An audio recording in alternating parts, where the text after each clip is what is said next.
en ce qui concerne Omnibus, la CSRD, la taxonomie, on en est où exactement?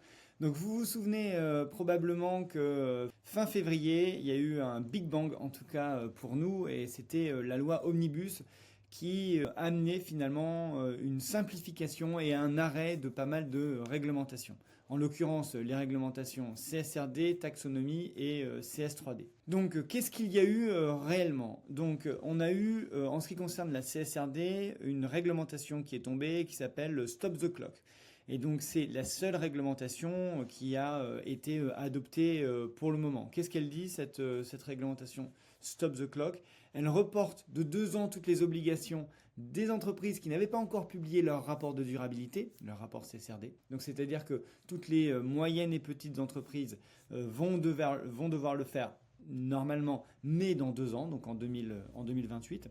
Et ensuite, pour celles qui l'ont déjà publié, les entreprises de la vague 1, eh bien, on va simplifier ce qu'elles vont devoir publier. Et en particulier, elles devaient publier plus d'informations en ce qui concerne la biodiversité, en ce qui concerne les travailleurs de la chaîne de valeur, etc. Et en fait, ces informations supplémentaires qui devaient être publiées en 2026 ne sont pas obligatoires pour elles. Alors, en ce qui concerne la taxonomie, toujours dans le rapport de la CSRD, elle va être simplifiée. Déjà, il va y avoir un seuil, normalement, parce que là, en ce qui concerne la taxonomie, c'est pas encore adopté définitivement.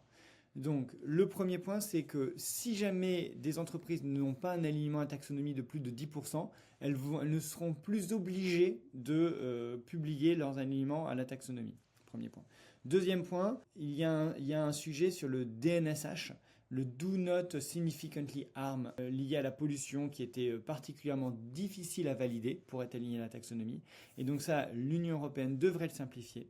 Et le troisième sujet, c'est sur les obligations de publication, eh bien là, il va y avoir beaucoup moins d'obligations et beaucoup moins de chiffres à publier. Et là, justement, je vais vous montrer 2 exemples. Donc là, je viens d'ouvrir le document d'enregistrement universel de BPCE, j'ai pris complètement au hasard, et je voudrais vous montrer à quoi ressemblent les tableaux d'alignement à la taxonomie. Et donc, vous voyez, par exemple, ce sont des pages et des pages et des pages. Bon là, en l'occurrence, il y a pas mal de chiffres qui sont vides, mais quand même, on oblige les institutions financières et puis tous les autres corporates à publier énormément d'informations. Tout ça, ce sont des tableaux alignés à la taxonomie. Et donc du coup, au final, franchement, même quand on aime ce sujet et qu'on veut vraiment essayer de comprendre quelque chose, au final, on ne comprend pas si BPCE a un alignement à la taxonomie important ou pas. Là, je suis toujours en train de vous montrer tous les tableaux qui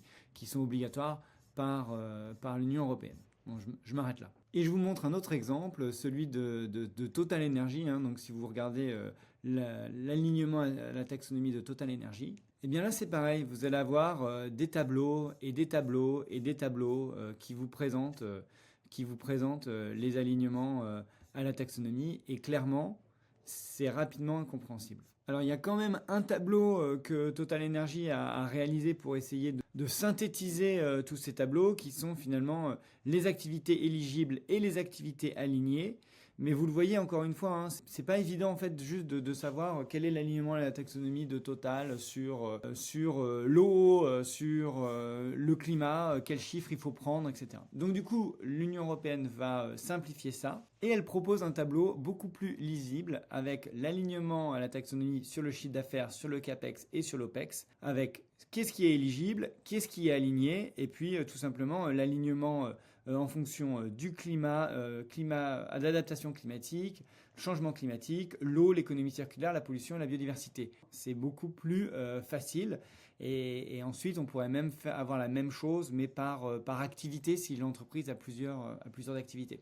Et donc ça réduirait à peu près de 70 à 90% le volume d'indicateurs sur la taxonomie. Donc évidemment, je suis très favorable à ce genre de simplification. Donc qu'est-ce qu'on retient clairement? Sur la CSRD taxonomie, il n'y a rien de nouveau, il n'y a pas de nouvelles obligations. On est plutôt dans des simplifications ou alors des décalages d'obligations. C'est tout ce que je voulais vous dire sur Omnibus, la CSRD et la taxonomie. Et donc comme je le disais en introduction, il y a beaucoup de discussions et on vous tiendra au courant dès qu'il y a des choses qui sont définitivement adoptées.